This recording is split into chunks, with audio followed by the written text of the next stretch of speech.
అందరికీ నమస్కారము.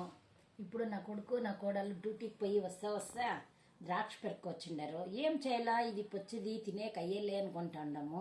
ఇప్పుడు దీంట్లో బొజ్జులు చేస్తాము అనుకుంటాండ. కొత్తగా ఎరిటిగా ఉంటుంది, ఎవరు చేసిండలే కదా, అంతకి రండా.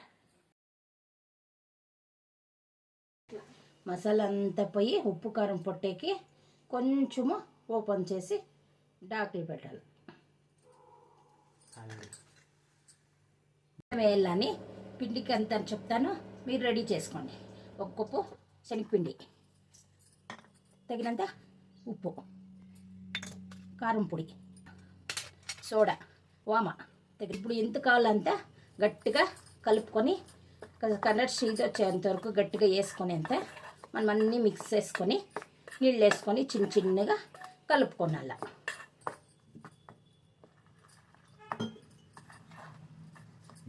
కలిపిందంతా అయ్యింది.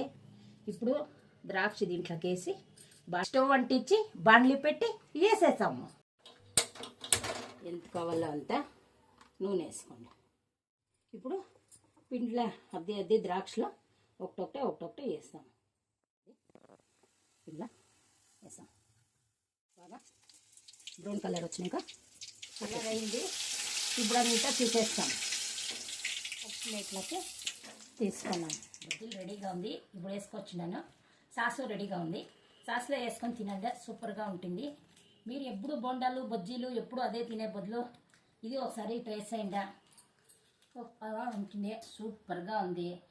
నేను ఇట్లుంటుందో పులుపులుగా ఉంటుందేమో అనుకుంటే ఏమీ లేదు, చాలా బాగా వచ్చింది. మీరు చేయండి, తినండి. సలువుకి ఉడుకుడుగ్గా ఉంటుంది.